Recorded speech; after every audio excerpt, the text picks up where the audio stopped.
Yeah. What does it mean to come into agreement with the word? Does that mean you don't even have to really believe it, but you choose to declare it?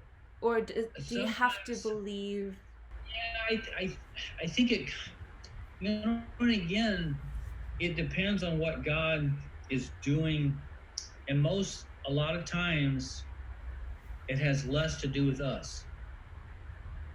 A lot of times, it has to do with the body of Christ. It has to do with breakthrough for others. It has to do with breakthrough for people that we haven't even met yet. And so we will go through experiences and cry out in intercession. It's actually, and so I don't want to lose the train of thought there, but I just had a thought drop into me. So No, please don't I, please don't I don't want to apologize. lose it. I don't want to lose it, but I don't want to lose where I was going before either. So you, we really, as a prophetic people, as the bride of Christ, we really have to look at our life and our journey. It's not, it has less to do about us than we think. God is concerned with us. He couldn't love us more. And he wants to transform us to be a reflection of his son. And so the Lord spoke to me one time, and this will kind of maybe explain that. The Lord had told me, he said, I haven't called you to a church or to a city, but to a region.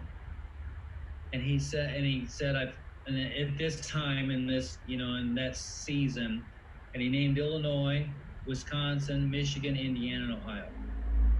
And so he gave me a five-state region that he was calling me to. So I go to a prophetic conference, and this prophetic guy that everybody would know calls me out. And here's what he says to me. He says, God hasn't called you to a church or to a city, but to a region. And he says Illinois, Wisconsin, Michigan, Indiana, and Ohio. Wow. So I'm like, we're there, we're good, problem solved, no more problems, full speed ahead. We're there. So we come home from the conference, and all week long I could see a door in front of me, and I could see a big keyhole. The keyhole was like 3-4 inches high. I could look through the keyhole, and I could see people on a road through the keyhole, and I could see a journey, and I could see people. And this went on every day, all week long. And finally, at the end of the week, I was like, Lord, if you're not going to open the door, so all week long, I'm praying for the door to open. The Lord says, and I'm finally at the end of the week, I was like, Lord, if you're not going to open the door, don't show, don't tease me. Don't to me. And so I'm saying, Lord, don't show this to me. And in all of a sudden, a vision. So I'm seeing the door in a vision all week long, but it's like wherever I went, that door would move in front of me. It was always in front of me. And so, and then in the vision, I see this hand reach through the keyhole. It Oh. grabs a hold of me and starts to pull me through. It doesn't open the door. It starts to pull me through the keyhole. And I see all this stuff being shredded off of me, and it's just like stuff just breaking and popping and snapping, and all this stuff being shredded off of me. And as I'm coming through the keyhole, I'm taking the shape of the key. And I hear the Lord speak to me, and he says, you want to get there looking good. I want you to get there looking like my son. And then he takes me after I've been shaped into the key, and he puts me back in the door, and he turns it and he opens it. And there's thousands of people that are lined up to go through the door. And he said, it's not about you going through the door. It's about you opening the door for the thousands that will come in after you. And then he began to speak to me about being a doorkeeper in my father's house. And he began to speak to me about how important a place that is, that it's not a place where you just open the door. You open the door for many to come in, but it's really a process of letting him shape you, form you, strip all the self stuff off, and even the time frames, and just how we think we're going to get there, and the time in which we think we're going to get there. And so it's usually about them, even though his love for us could not be any greater. It's not, it's not like we're second to them. I mean, he loves us just as much, but he loves us so much. He wants to look like him, and to be, and that's where that the whole voice, to be a voice for him to them.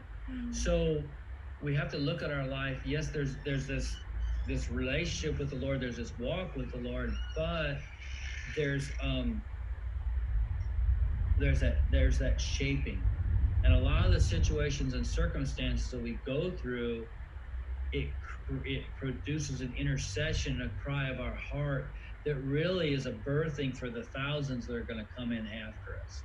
So we can't look at our life in context of this is just me and about my job and work and what I'm going to eat. it, God is shaping you and forming you for the ministry that he's promised he's taking you into. He's shaping you and forming you and putting the understanding in you for years down the road of when you're going to stand before people and how he's going to use you.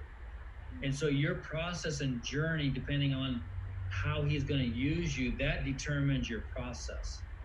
It's it's almost like if you were making a chisel, you would make it a certain way. If you're making a hammer, that's made a certain way. So each tool has a specific purpose, but yet it has to be made a different way depending on that purpose. So that's how the gifting and calling is.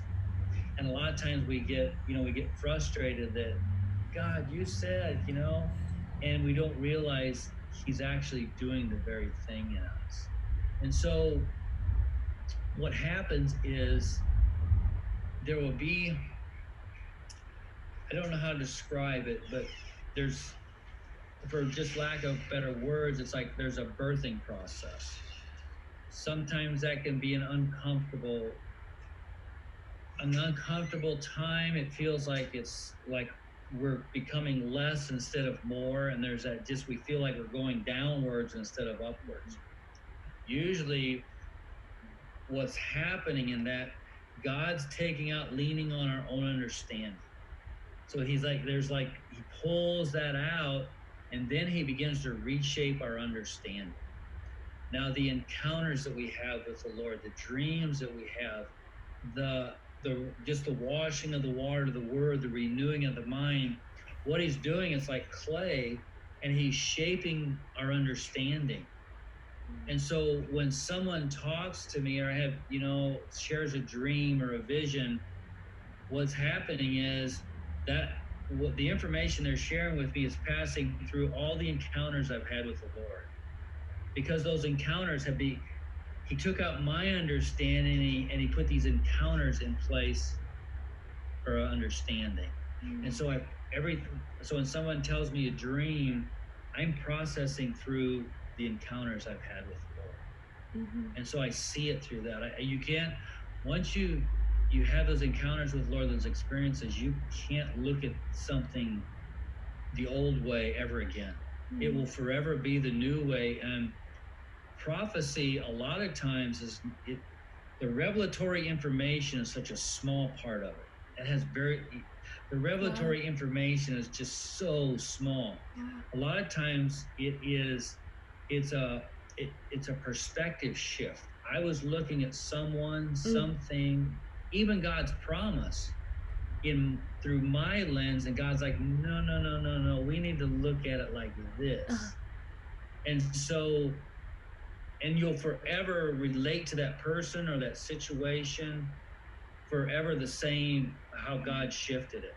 So the prophetic revelation, a lot of times I was looking at something wrongly. And so he has to shift my understanding to see it right. Right.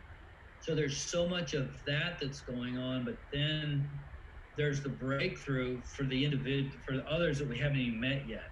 So depending on what they're battling, what God is going to set them free of, that will determine that journey, and it will determine that how do we come into agreement with God's truth, because we have to battle for truth for them as much as us. So you take David, the cry of David's heart, or Abraham's a good one.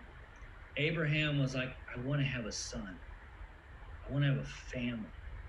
And God's like, Father's going, I want to have a son too. I want to have a family too. Let's walk together. Let's you and I walk together.